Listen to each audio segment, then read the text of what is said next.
Broadcasting live. It's America's longest running talk show on computers. It's Computer America, bringing you the biggest names in technology with guest interviews, new products, and your emails. Listen live at computeramerica.com on any device around the world.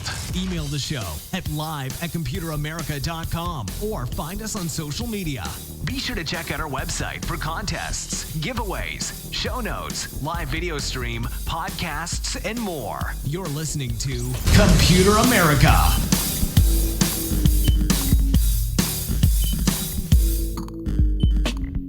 Hello and welcome to the Computer America Show. We are the nation's longest running, nationally syndicated radio talk show on computers and technology. Thank you for joining us. I'm your host, Ben Crossman, and man, everything crashed like about 3 minutes before we got started. So if you're wondering what happens if you take down everything minutes before the show, not good things. But hey, we're here, we're happy, and hey, we're happy that you could join us. So we're going to be we're going to be inviting Nathan Evans on here in just a moment. He's waiting in the wings oh so patiently. And actually, you know what? Why don't we get him on and then we'll introduce the show. So let's see if this works. And I have done zero setup. Oh, yeah. And by the way, we're calling him on Skype. So hopefully, hopefully that wasn't too loud. Nathan, can you hear me? Not good. Let's see. So, 1 second, and doing some live troubleshooting. It's just so the best. Let's see. Let's go ahead and do that. And speakers, we're going to put you. Yeah, that should be right. I guess we can do it here. Nathan, can you hear me?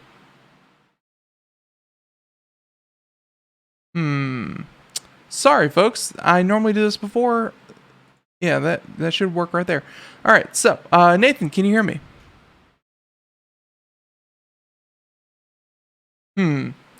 Normally, maybe this needs to be up.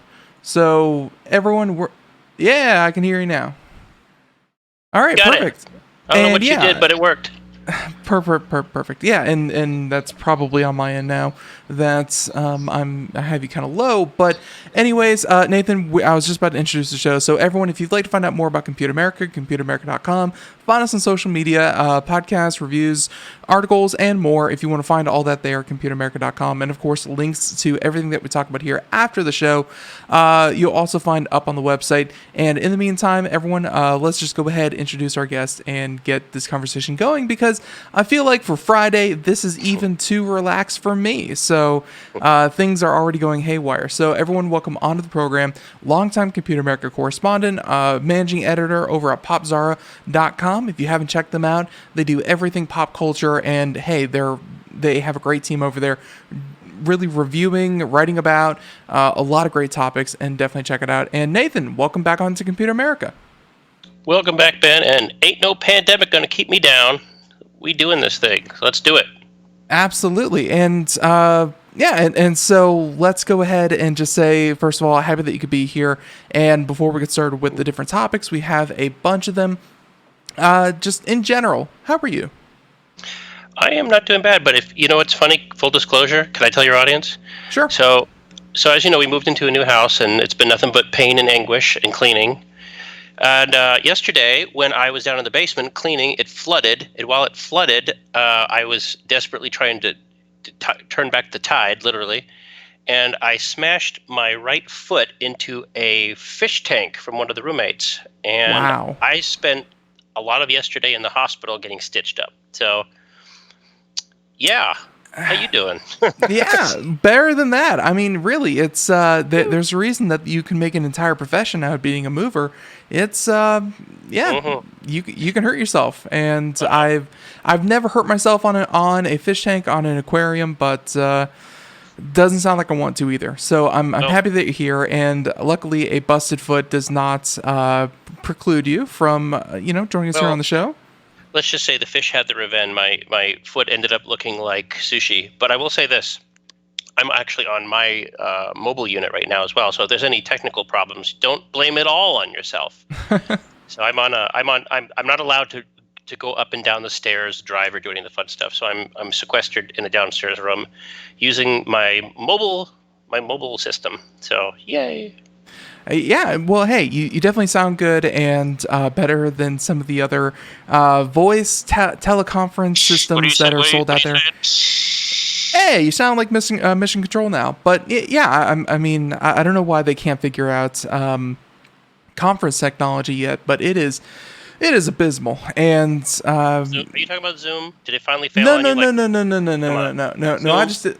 I just did. I just did Skype out of convenience. Zoom is still, primarily what we're using. I'm talking about like conference room phone things with the really, really poor audio quality. Oh, it's terrible. It's all Yeah, terrible. All of it. Every one of them. There's not a good one. Prove me wrong. I very much agree. So before we start bashing any potential advertisers, let's go ahead and talk real quick about what it is that you have there at popzara.com, and then we'll get into the list of topics that you sent over. Absolutely. So as I said, ain't no pandemic keeping us down. But what is keeping us down is the lack of new stuff. So apologies if you're a longtime Popzara reader or listener. There's been a slowdown, as there have been everywhere, because stuff just isn't coming out. But I will say this, we've been doing pretty good covering a lot of video-on-demand movies, or as I should say, movies that were supposed to hit theaters but did not. So they've found their way online somehow, legally, which is always fun. And there's a lot of that. The video game stuff is picking up. I want to tell people, and I'll get into this later, you are welcome. There's a nice treat coming for you this weekend. We do have reviews of the new TurboGrafx 16 Mini. And I just got off not the phone, but I got off the intercoms with a esports commentator by the name of Paul Redeye Challenor, who is legendary in that market. And you know me, I'm not always sold on esports as anything, but he's very convincing, and he's got a new book out, and I want everyone to listen to it when it's out. So please bookmark the page and get ready for an update. He's a fun guy. He's really fun. And I say it, he kind of convinced me that esports is not worthless. So That's impressive because I know that you've been a very much a detractor to esports, and I got to say that a number of your criticisms of esports have proven to be true. It's just not as it's just not as audiences aren't as receptive as they are to traditional sports, to esports. We've seen that. Mark Cuban, the owner of the Mavericks, even he said that you don't get into esports if you want to make money. It's just, it seems like the athletes rarely make money within the esports organizations. The organizations themselves rarely make money. Advertisers rarely get the bang for their buck when it comes to this. I mean, it's fledgling. You can imagine that it's still trying to get off the ground, but can I be honest? It's developing. Yeah. Here's the thing. I'll let you listen to the interview when it comes out, and frankly, I'll try to send him your way. I think you'd enjoy talking to Paul. He's a really nice guy. He's older too, which always helps. But I will say this: what convinced me was the idea that sport is a noun as much as it is a verb, and so I think once you get past that, he got you with grammar. What? No. Actually, that's what I came. That was my come to Jesus moment. But the fact that he's like the subtitle of his book is basically how to spell it. He's poking fun at SEO. But long story short, what he convinced me, I'll give you a little snippet, was that just because other people are doing something you don't do, you should applaud them if it enlarges the audience in a respective way. And there are good points there. I pushed back a little bit. You know me, I am a pessimist on esports. And you said I was right about a few things. It's not that I'm right. It's not that I'm correct because I guessed. It's just the way the market goes.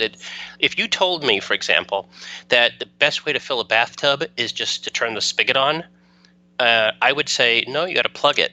Like, just picking out the obvious. Like, you remember my biggest criticism of esports, and yeah, I know I'm being ad hominem about this, was that the players are not attractive, right?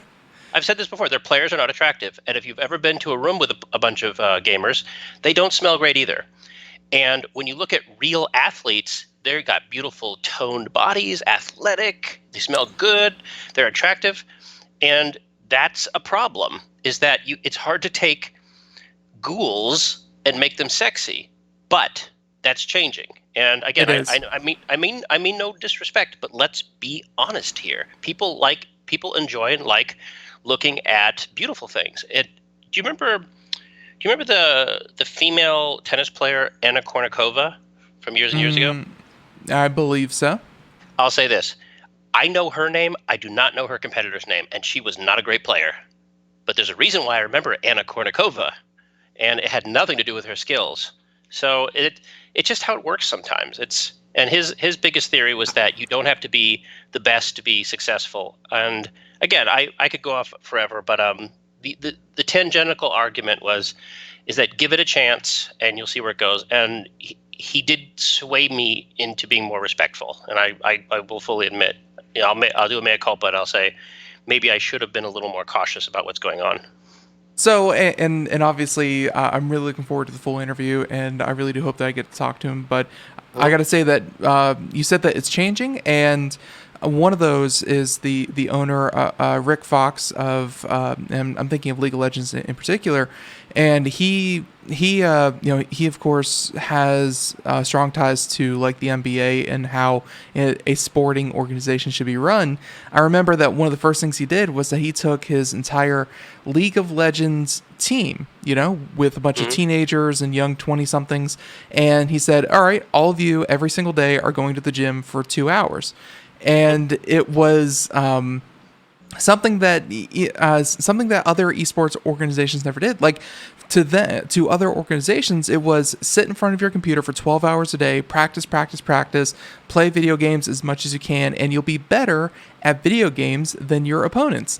And I guess that was some of the difference is that, the players did start to develop physically, and they actually did play better, for a number of reasons. So, well, what's funny?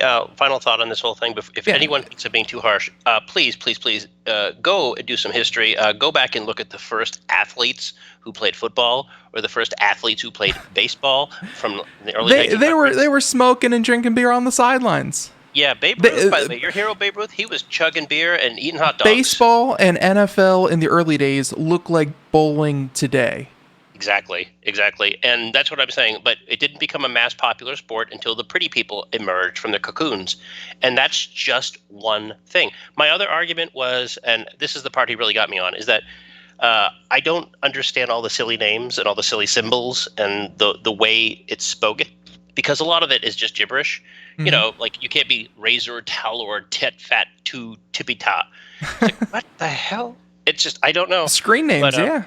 Yeah, it's that stuff's not. It's like hieroglyphics. It's not necessarily meant to be translated to the human speech patterns. But I don't know. Like I said, yeah. You know me. I'm usually pretty bullish on that stuff, and for me to admit that not I was necessarily wrong, but that he opened my mind a little bit is a big deal. And I'll say that full disclosure, that never happens. So there you go. So yeah, and very, very interesting. And obviously that's already up on your site there. We'll include a link to it in the show notes. But in the meantime, we have a number of other topics, and one that bridges actually pretty well into gaming is of course the first topic, and this has to do with PlayStation 5. We've been hearing more and more about the hardware. I think Xbox One, I was about to say the Xbox One X, the Xbox Series X, I think is what they're calling the next one. That one was confirmed that they will be releasing it. I know. It's just Sex for short is what it is. So the Series X. So with that being said, they did confirm that it's coming out later this year at the 2020 holiday season. One thing that the pandemic did not stall is luckily, that. So. Well, again, I'm on record that they should have done it. They should have delayed it till March for lots of reasons. One, not necessarily just the pandemic. It's the idea is that it will give developers a better chance to take their time. And if you look at Microsoft, they've already massively delayed a lot of their other hardware and a lot of their new Windows 10X initiatives. Mm-hmm. And it just doesn't make any financial sense to launch this console, because what's going to happen is first of all, we're going through just a massive probably a depression, to be honest with you. Mm-hmm. And you're going to have financial insecurities with people, and this is not a good time to buying a new platform. In fact, quite the opposite. This is a very good time to buy old stuff. This is an amazing time to pick up the slack. We've talked about this. So I don't know. I could be wrong, but again, during the Great Recession of 2008, 2000, whatever, people bought record iPhones. So what do I know? But no, my view is that they should delay it till March. That will still put them in their quarterly financial reports. It'll allow them to save some face, and no one would begrudge them a few months delay. No one. But this is something that we've talked about on previous shows for other things, was that, hey, people are spending more time at home, and while disposable income for a lot of families all over the country are definitely taking, or really all over the world are taking a hit, I think that people are looking for things to do in their home, and Sure. A lot of businesses are opening back up, but I think large scale events are, obviously things like the Olympics aren't going to be a thing. Football, baseball games, packed stadiums probably aren't going to be a thing. People are still going to be spending record amount of time at home for the foreseeable future. Financially, I know that everything you said I agree with, but also I got to say, people are still looking for things to do at home, and I think they'd be willing to dip into whatever savings they would have left to get into a new console. Yeah, I agree, but it depends on the cost of the console. It would. For example, the Nintendo Switch was just a vortex of just opportunistic everything. Like, everything was right for the Nintendo Switch. Everything. It just happened to launch at the right time. It happened to launch with what many consider the best game of the generation. The price was relatively cheaper than everything else. You're talking about Animal Crossing, right? Yeah, yeah. Animal Crossing, the biggest selling game of the year, by the way. No, but for example, a few months later, let me give you an example. A few months later, when the Switch launched Super Mario Odyssey, I think it was in September. Yeah. Microsoft released their iterative console, the Xbox One X. The most powerful console in the world. Yeah, the crappy hard drive. But when they launched it for $500, they launched their only game on it was a game called Super Lucky's Tale, which is a good game, but it's a B game at best. And they just announced today that game's coming to PlayStation 4 and Xbox One, a version of it. But so you're at Best Buy and you're looking on the right. Here's a Switch which costs $300 and it's got Mario Odyssey. You look to your left and there's a $500 Xbox with Super Lucky's Tale. There's a reason why the Xbox One X flopped and the Switch did not. It doesn't matter about the new hardware. It doesn't matter how many gigaflops it can do. It never matters. It never matters. If you're listening to this and you think the new PlayStation 5 or the Xbox, whatever it's called, have teraflops, gigaflops, megaflops, I don't give a flops, whatever. It doesn't matter. What matters is games. So when Sony shows off this debut, which I'm very interested in seeing, by the way, because let's be honest, Sony's had the better exclusives out of the two major consoles, the Xbox and the PlayStation. Can we look? Sony, you have to admit it. Yes, just say it. Well, I've been an Xbox fan since probably the first Xbox came out. What I don't like is when I play video games on my Xbox, and I'm talking about this generation, Destiny 2 is really what I'm thinking of. They had console exclusive, and I think this is also for like Monster Hunter and a number of other games, where even if they aren't console exclusive, they have console exclusive content that I'm missing out on because PlayStation has the better exclusive deals, straight up games, that kind of thing. It can go both ways. I mean, it goes both ways. But here's the thing. But hear me out, though. It doesn't feel like it. It feels like PlayStation definitely kicked Xbox's butt. Well, it happens, and we can go into the history of that sometime. We could do 10 shows on the history of exclusives. But hear me out. So did you play Gears Tactics this week? No. Did you know this game existed? I'm assuming Gears of War Tactics, and no. Okay. See, nobody knows this game existed. Gears Tactics is a brand new real-time strategy game in the vein of XCOM, exclusively for Windows 10. It came out on Game Pass. We have a review for it. Yeah, nobody knew this game existed. How on earth could this happen? You see, Microsoft has dropped the ball. They have completely dropped the ball on software. So Sony, for their credit, has not. And so I'm interested in what Sony has to reveal, because chances are most of these games will never appear on another console. Now, I say chances are because we've begun to see some PlayStation games that were previously exclusive. There's a game, a Zelda type game called Horizon Zero Dawn, which came out actually the same week as Zelda 3 years ago. It's coming to PC. That's pretty amazing. That's pretty amazing. But chances are, with the PlayStation, I'll just say it here. Look, if everybody's listening, I'm not a fanboy, but if you ask me what one console you should buy, I will ask you two questions. Do you like Mario and Zelda? If you say yes, I will say buy a Switch. If you say I don't care about Mario and Zelda, get a PlayStation 4. Now, I'm a giant fan of Xbox. I'm a giant fan of Microsoft. I think they have the greatest plates spinning.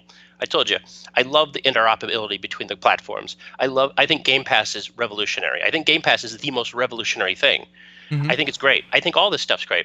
But whoever's running the gears is Jerry Lewis in The Nutty Professor. They don't know what they're doing. They're literally screwing things up every step of the way. Again, I ask you, as a Microsoft fan, you had no idea that a major Microsoft exclusive came out last week, did you? Nope. That's a problem. If you think Nintendo would just drop Animal Crossing, say, oh, here, discover it yourself, I don't think so.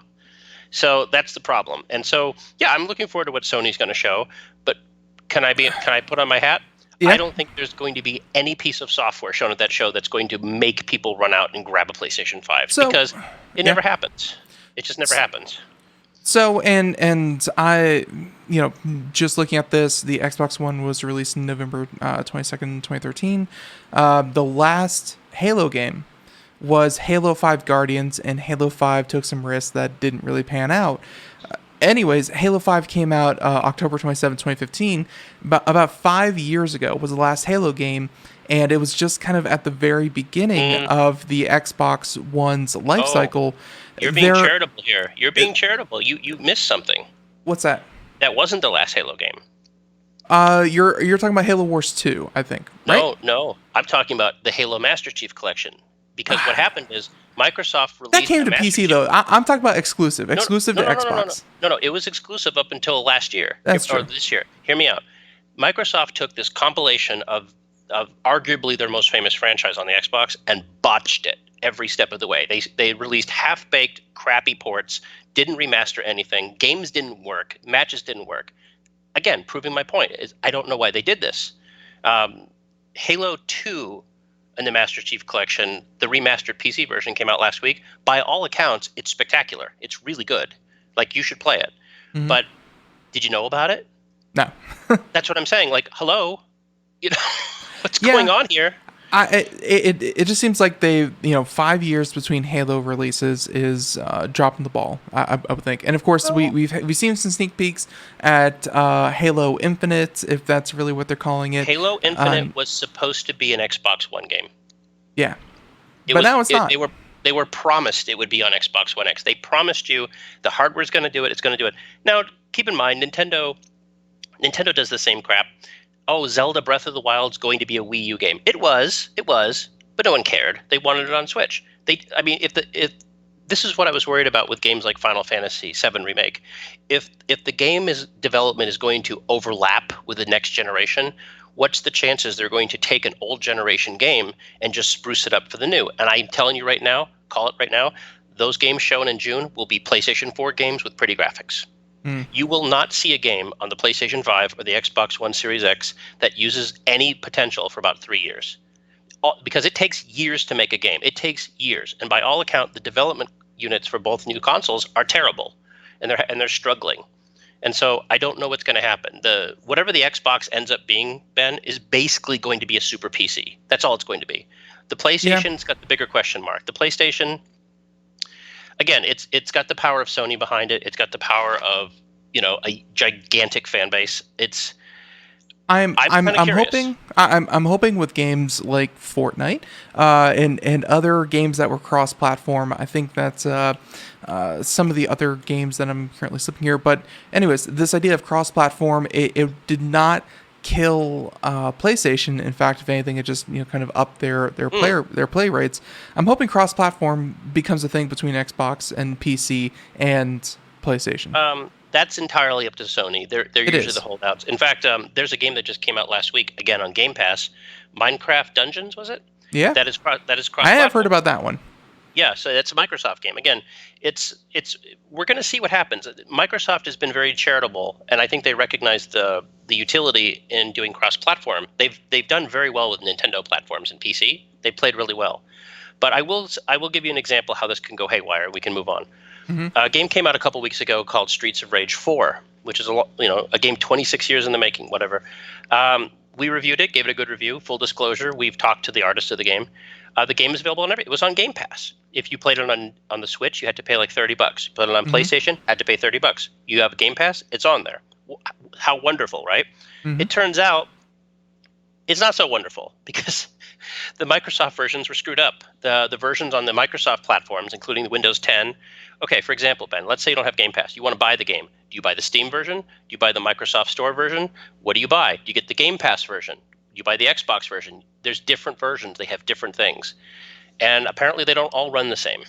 So we're going to have to figure this out going forward. But I will tell you this. I have Game Pass, full disclosure. I played the game on Xbox One X, and I played the Windows version. It worked pretty seamlessly for me. My saves were saved, and it's kind of cool switching between the two. I'm not going to lie to you. But from what I understand, like the Switch and the PlayStation versions are a smidge better. But honestly, we're just picking straws. Right. So with all that being said, we've been talking about this Xbox Series X that's going to be coming out later in the year. But now PlayStation has this announcement that you have pulled our attention to. June 4th at 1 p.m., if you want to mark your calendars, 1 p.m. Pacific time, PlayStation is going to be talking about the PlayStation 5. And I haven't had a chance to read through the press release, but it looks like they're going to be showing some of the launch titles and some of the specs, and just more about PlayStation 5 than we know currently. What I want to see is the console, because the rumored development kit looked like something from a sci-fi show in the 1970s. It didn't look good, and they've showed the controller off, and it hasn't gone over well with people. And we've seen the Xbox. The Xbox looks like a shoebox. It's very utilitarian. I love how it looks. I love how. Did the you Xbox see the Microsoft press conference that they did, where obviously everyone was at home, and a gentleman from Microsoft, he had a green screen background where he was kind of jokingly. It looked like he was, kind of talking from his kitchen, but then the fridge was replaced with an Xbox Series X, kind of enlarged to look like the kitchen fridge. I didn't see it, but I heard a lot of the rollout was botched, like on the actual stream. So. It was, but it was funny and it was endearing. I mean, it was much lower budget, obviously, but that's something that it came across as authentic more than scuffed. I'll say this: Microsoft and Sony traditionally have had awful rollouts, like cringy. Like Sony in particular is famous for their bad rollouts. Do you remember? Well, they have to catch the hey kids, yeah, hey kids, hey fellow kids. Yeah, it's been pretty bad, and Microsoft I think requires all their people to wear either loose-fitting jeans or unflattering leather jackets that don't fit, But Nintendo's been doing this for a long time. They have their treehouse. So Nintendo stuff is usually irreverent, and it usually involves yarn or pets. And so we're going to see what happens. Here's what I hope. I want to see what the console looks like, because, again, reports have that the dev units aren't working and they're overheating. And this has happened before with the Xbox, where Microsoft shipped out a platform before it was ready, and it was disastrous. It was the Xbox 360, Red Ring of Death. Sound familiar? Yeah. It was a known issue, and developers are apparently unpleased, so we will see. But my thing is, I don't know if you saw the demo that was shown off a few weeks ago for Unreal Engine 5. I did. They showed this. They showed that it looked. I mean, it looked fine. I mean, it looked cleaner than it looked like a clean version of Tomb Raider. I forget the name of the demo. You have to forgive me. And we're going to go ahead and play it here in the background for a little bit. But it was a completely fictional. Obviously just strictly a tech demo. Yeah, so, I mean, it was what it was. I mean, it looked shiny and fancy, and that's totally cool. It looked. I mean, aesthetically, it looked boring to me. It looked like another brown, Tomb Raider clone. But whatever. I don't play games. Well, I don't think that's going to be a game that people ever touch. I think this is obviously just something showing off the capabilities. And to be fair, never trust a tech demo because they're usually not very accurate. But they want to wow and they want to wow you. They want to show you how powerful it is, and that's fine. Again, but have you seen the state of modern Xbox games or modern PlayStation 4 games? Yeah. They're really good. They're excellent. Like Gears of War 5 running on hardware that's technically obsolete looks outstanding. It's insane. We talked about Doom Eternal. Doom Mm-hmm. Eternal looks like it's from the future. Like, I don't know what else they can do. I'm hoping the hard drive initiatives, the super speedy SSDs, that's sexy, and that's got me excited more than I anything else. it's crazy it took so long to run everything off of SSDs. I mean, that technology has been out for a decade at least, and it's been something that consumers could actually like. It's been non-prohibitive for at least 5 years, and the fact that it wasn't in this generation of consoles shocked me. But I'm glad they It's finally are. It's consoles rule. I try telling people this all the time. You could have the greatest PC in the world. You could pay $10,000 for your PC. It don't matter, because your game is going to be defined by the console generation.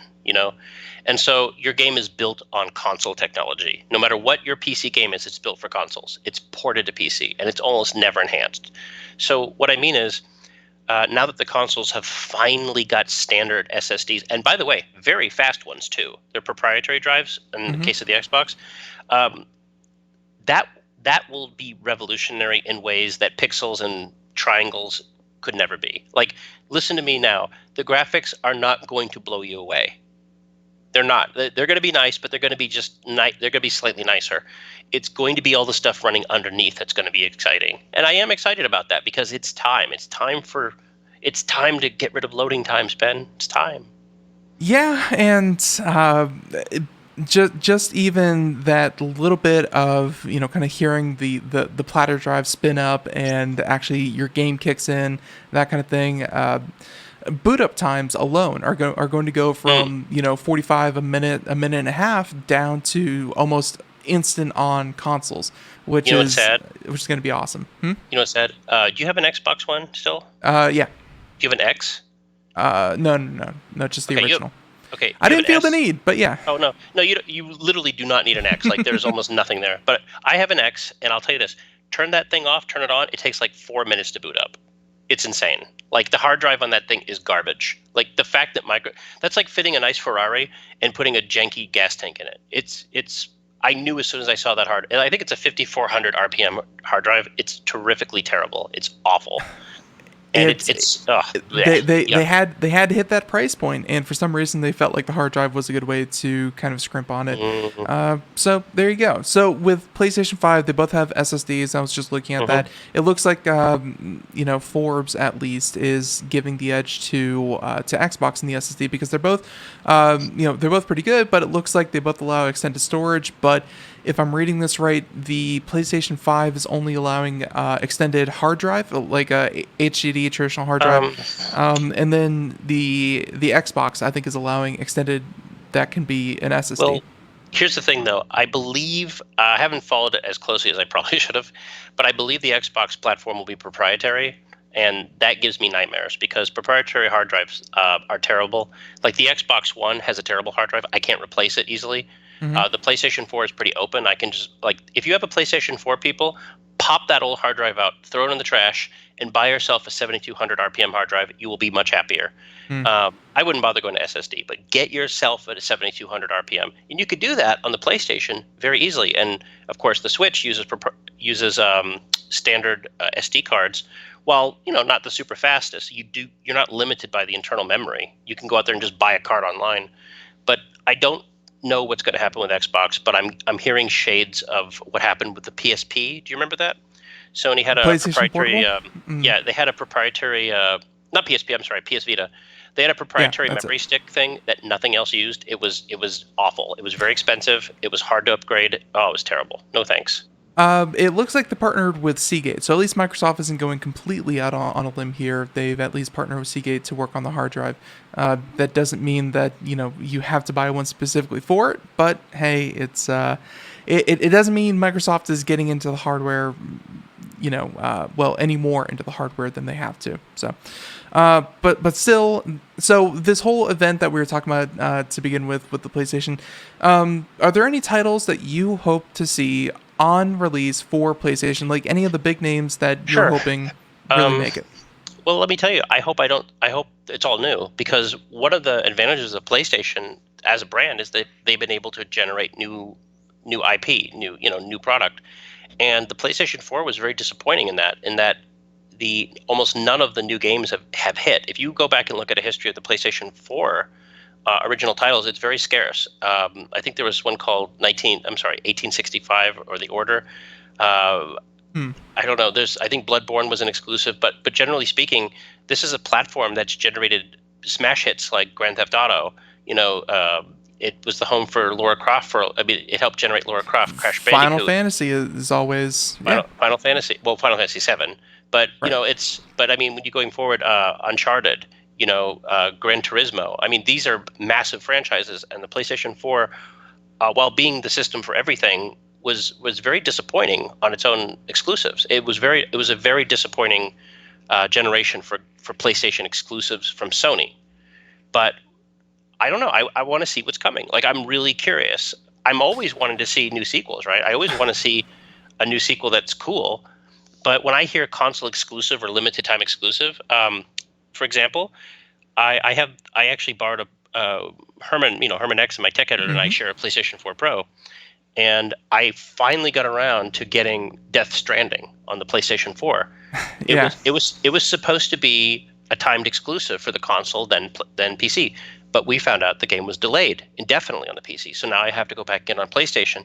So that's fine, right? That's totally fine. I'm not worried about that. But like you said, if it's going to be exclusive, make that thing exclusive. Don't do this timed crap, because it's annoying. It doesn't help me. It doesn't help your platform very much either. Timed exclusive are they obviously encourage people to do that, but I think that's something that developers have been pushing back on, because they don't want to be locked onto a singular console for for the entire lifespan of the game, because eventually, hey, the game sale is going to are going to go down, and you have whole other markets, including PC and other consoles. I think that's a developer move more than like a PlayStation move.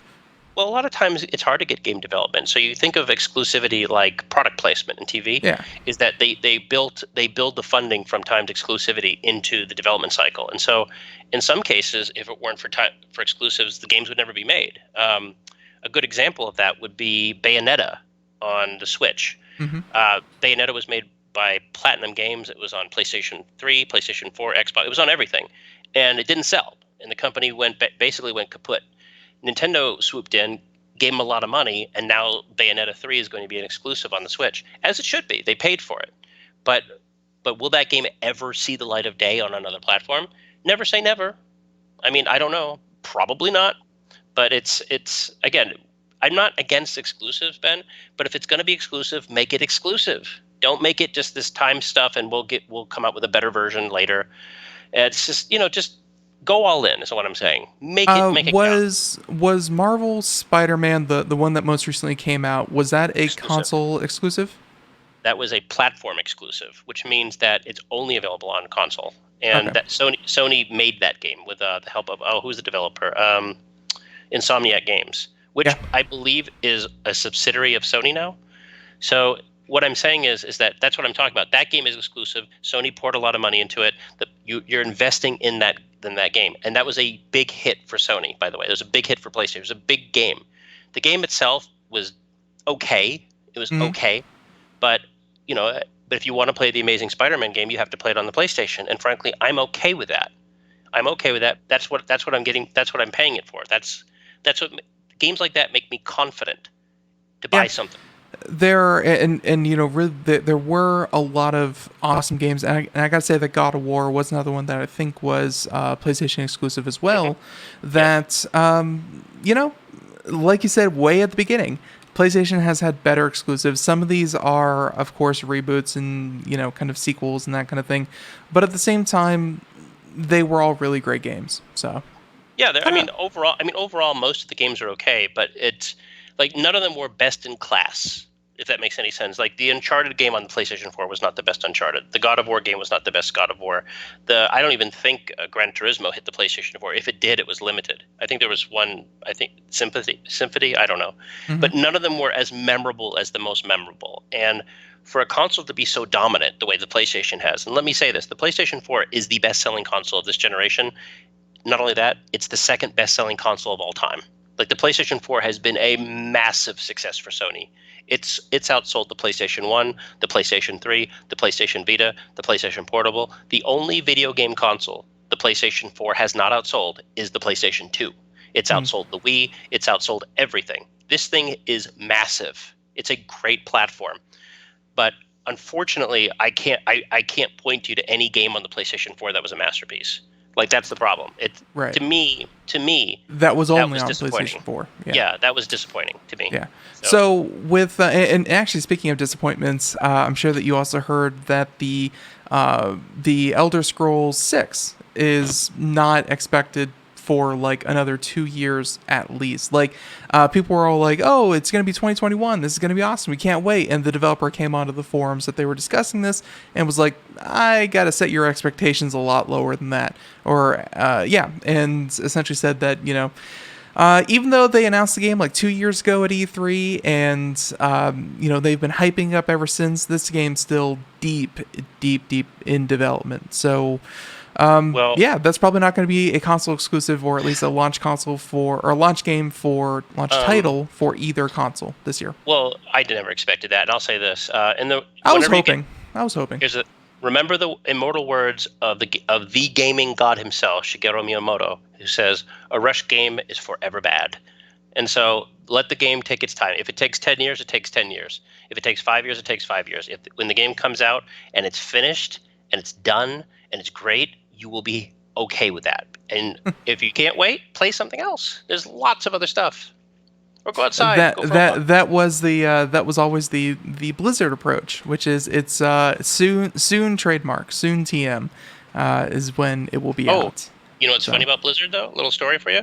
What's that? Blizzard did not start out as a PC game developer. They started out as a console game developer. Yeah, they had like a racing game, I think. They had RC Pro-Am, I believe, and they made a bunch of stuff. And they were famous for like 3 wizards or 3 Lost Vikings. Lost Vikings. Yeah. They were under the tutelage of Nintendo, and one thing they give credit for is you wait, because with a console game, you don't get to ship a fixed version. You fix it. And I've always attributed Blizzard's just outstanding success, up until recently anyway, to the fact that they create PC games like console games, and they're not afraid to cancel something if it's they weren't. I don't know what they're doing lately. I can't sit here and comment. I feel like maybe Blizzard, the well has run dry, and they're trying to replenish it by rehashing old stuff that from B-level teams. It sounds like you're talking about obviously Warcraft 3 Remastered, StarCraft 2 Remastered, or StarCraft Remastered came out not too long ago, and I think they're coming out with another remaster before too long of another one of their titles.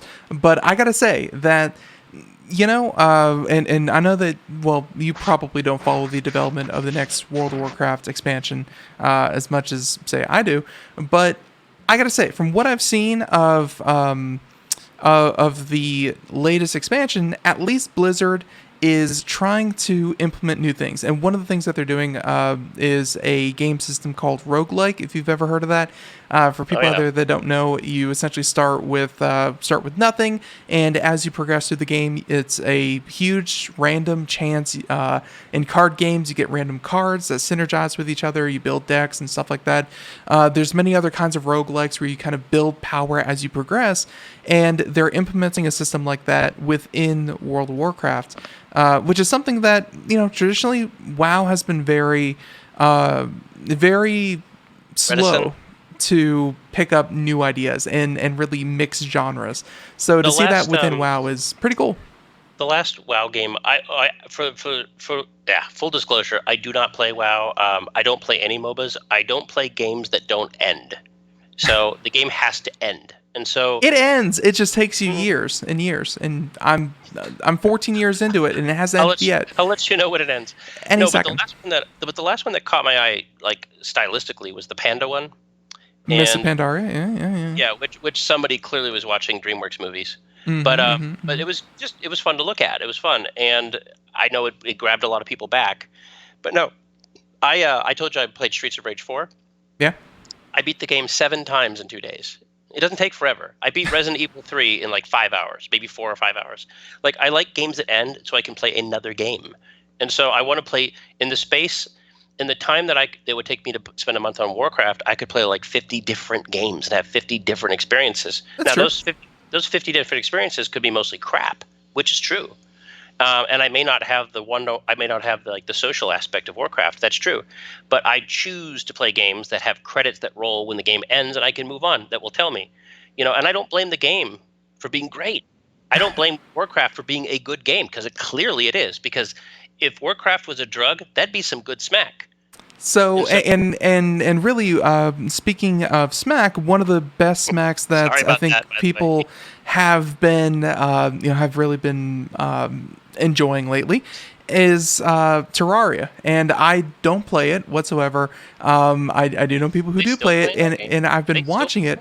And Nathan, I think you said people still play that question mark. They just had a Yeah. huge content dump about 2 weeks ago, I want to It's say. 9 years old. That game 9 years old. They said this is the final content dump, so it's patch 1.4.1, and for a $10 game that's 9 years old, I see people playing it and enjoying it more than most other $60 games, definitely more than a lot of free-to-play games. But There was yeah, there was it's amazing. there's a Rainbow Six game like that came out years ago, and it's still being updated. Like Rainbow that- Six Siege.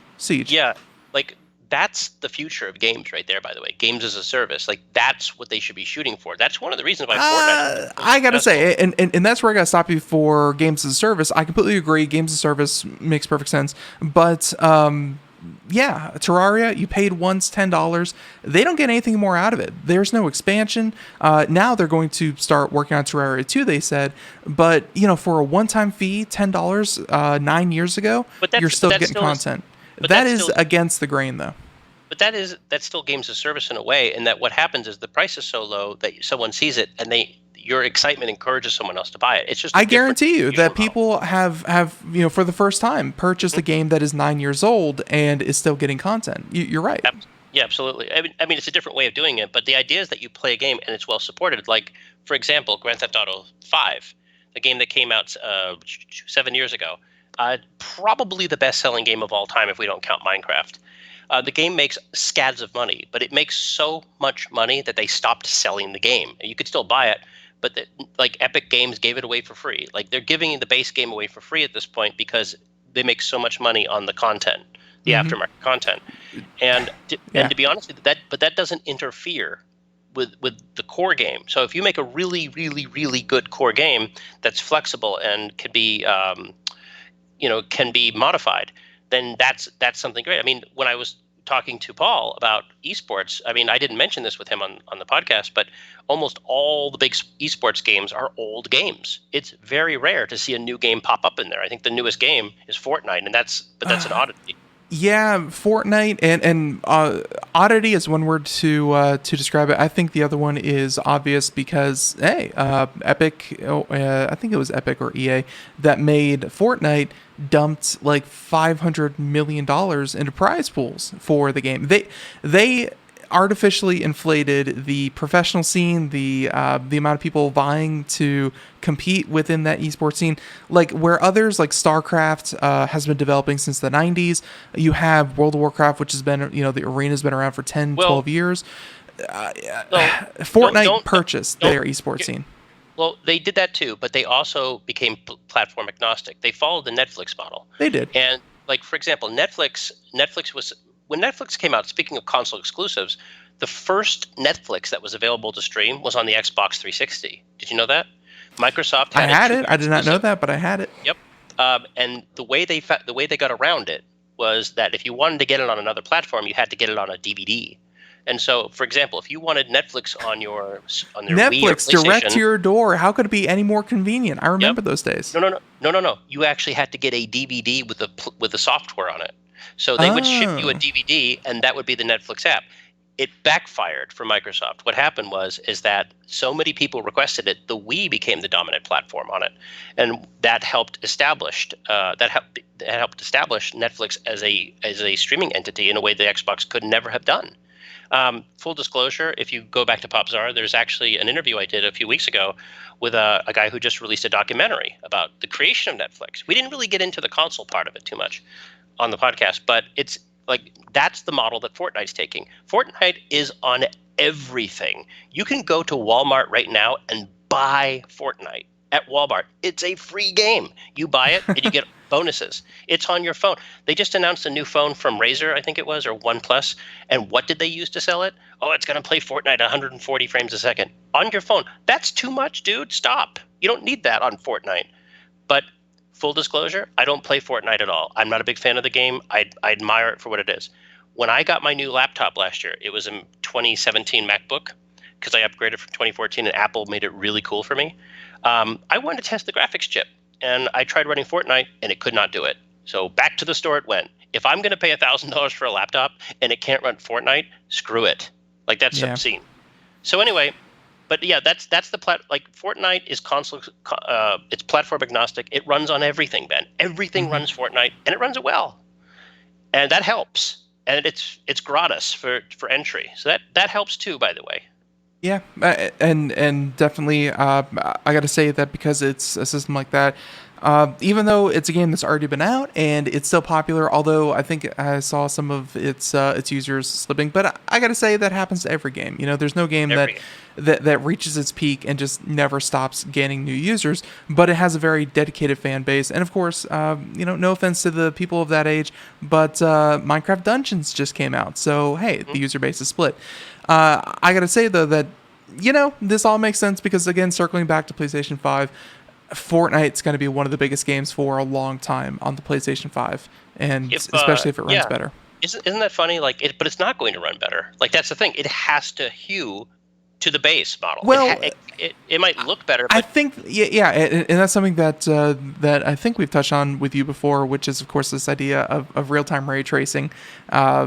That technology is coming to more and more games, so it should look better, at least. Maybe not play better, but look better. I know that a lot of pros out there, they turn all their settings to low, they turn view distance all the way up to high, and most professionals and people who are really, really good at the game play on very, very low settings on $4,000 computers. It's the question. It's the Jeff Goldblum question from Jurassic Park. Just because you could doesn't mean you should. And Fortnite is not a game that gained its audience or its fan base for its graphics. If anything, the graphics, I call them Wii graphics, and I'll tell you why. When the Wii was out, when the Wii console was dominant, it was abandoned by third-party developers until it became a smash hit. And so what do we do? So they would take these Xbox 360 and PlayStation 3 games, and they would create a cartoony art style to get them running on the Switch, on the Wii. A very good example of this was Ghostbusters, the video game. If you have a chance, go look up Ghostbusters, the video game, on the Xbox 360 and PlayStation 3, and look at the Wii version. It looks like a cartoon. You had games like Thor come out like this. You had lots and lots of games. It looked super deformed, and that is the style that Fortnite employs. That's why that what's the other one? Apex Legends. Legends. Yep. That's why it looks like Fortnite. Yeah. That's why Legends. Valerian or whatever, it looks like Fortnite. That's why the new Call of Duty thing looks like Valerian Fortnite. is one of those games that I give so much credit. I give so much credit to League of Legends, Riot, and Tencent by extension for actually having one of the best esports scenes in the industry. But then they come out with Valorant, and oh my god, don't get me wrong, so many people, so many influencers, they were paid to play it, first of all, but second of all, they tried to tap into the Counter-Strike Global Offensive community, and that community wasn't exactly sitting up on a soapbox saying, we want a new game with some extra stuff that we don't like. Man, they put so much into it, and I don't know what the audience is. I just don't. Here's the thing. That's called a concurrent consecutive audience, right? The idea is that, you'll see the numbers. We have 1 million players. We have 2 million. We have 30 million streams. And what they're thinking is, look at these players, how popular we are. But how many of those players are concurrent with Overwatch? How many of those players just tested the service? Netflix does this a lot. Netflix will say, our Extraction movie was watched by so many people. And really, I think that they tied it to your League of Legends account and your Riot account. And now, even though, I got access pretty early on. I never played a single minute of the game.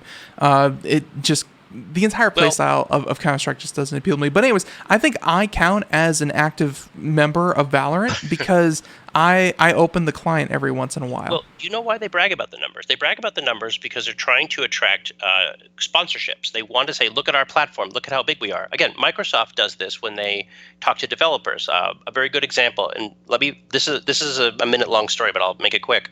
When Microsoft was doing development kits for the Xbox One, they said, don't worry, the Kinect will be part and parcel of the system, so build your games with Kinect features. They will always be there, blah, blah, blah. Developers said, but if we use Kinect, it destroys your power base, your CPU level goes down, whatever. Microsoft said, no, don't worry, we'll deal with it. So all the developers created exclusive content for the Microsoft platform under the impression that the user base would be 100% consistent across the board. They quickly retreated from that. They made the Kinect non-essential, so you have games that don't work now. They just don't work, and that's a problem. Features like voice chat, voice this, stuff that depended on the Kinect aren't there. They broke the promise. And when you're talking about games like how does that affect Valorant, you exaggerate the numbers by, first of all, here's what you do. You gin up the numbers by saying, oh, if you want to join in, you have to watch. If you watch, we'll let you have a beta pass, which they did, by the way. Oh, we'll do this. Activision does that. They did that with Overwatch. There was a story out today, I think, where the numbers for the Overwatch tournament doubled because if you watch the game, if you watch the stream, you'll get tokens. They're bribing you. That's been going on for about a year. Yeah. Sure. But when they took the tokens away, viewership went down. Mm-hmm. When the tokens came back, viewership went up.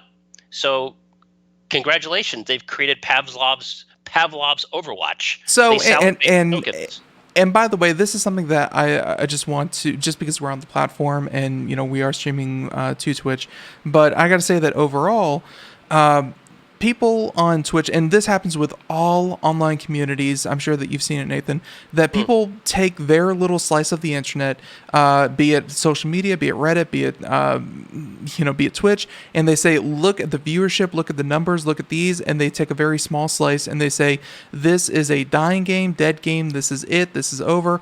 And, I feel like online communities especially think that they are more comprehensive than they really are. No, you are replaceable. You are as tangential as dust.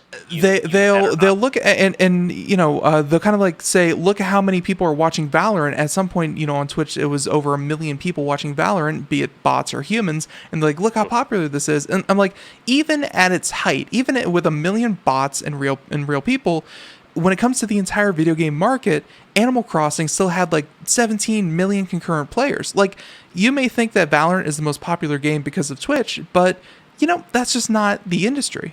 I don't have time to go into it. I know we don't. We're almost over. No. You and I both know the answer to that question.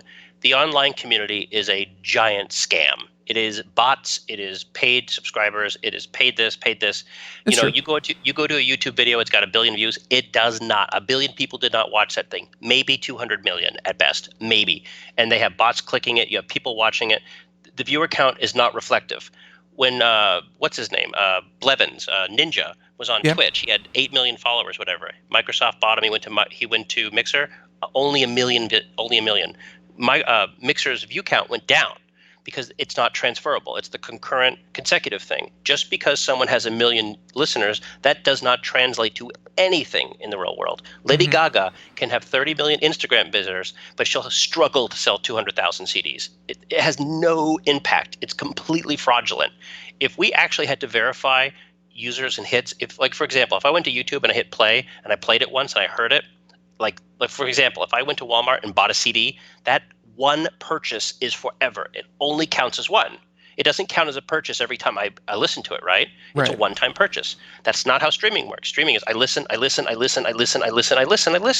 Dude, I wore out cassette tapes when I was a kid. I wore out CDs. You know how hard it is to wear a CD out? I wore that stuff out. You wear a record out. But no, streaming's forever. So when you see 30 million hits, that's ridiculously overblown. It's ridiculous. Yeah. This is why you have overvaluation. I know you like Zoom as a conference tool, but there's no friggin' way Zoom is worth more money than GE. I'm sorry, it's not possible.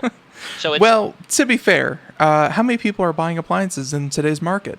Not many, but I saw a sad story that GE is now selling off its light bulb division. That made me sad.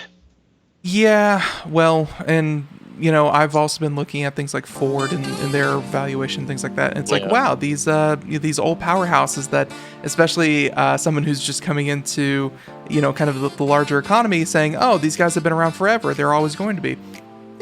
But hey, speaking of things that will be around forever, popzara.com if you want to check it out. Again, we've talked about some of the highlights, but what would you like to highlight before we say goodbye, Nathan? Well, I kind of already did. Check back later, and we're going to see brand new reviews for the TurboGrafx 16 Mini, which I wish we had a chance to talk about, because no one ever talks about TurboGrafx 16. It's actually one of my favorite old consoles. I talked about the upcoming interview we have with esports writer and, let's just say, legendary esports commentator Paul Redeye Challenor, I think his name is pronounced. Mm-hmm. It's French. There's a bunch of new reviews coming up for this and that. Again, we're picking up steam because the world is picking up steam. The pandemic's coming to a close, and that's great. We've noticed it. We really have noticed it here at Computer America too. And hey, but you're always a reliable guest and always a very enjoyable one, Nathan. Until next time, thank you so much for being on the show, and looking forward to talking to you soon. So rest your foot up. We hope to see you back here soon. Have a good one. Oh, can I say something for the weekend? Yeah, go for it. HBO Max just announced that Elmo will have a talk show. Good. Yes. That concurrent viewers like you were talking about, Jimmy Kimmel, you're on notice. I feel like Elmo and Jimmy Kimmel have the same audience. I am Team Elmo every day of the week. I knew it. So perfect. And hey, we're going to end it there. Nathan, thank you so much. Everyone else, have a great weekend. See you later. Bye, everyone. Bye-bye. Bye. Bye-bye.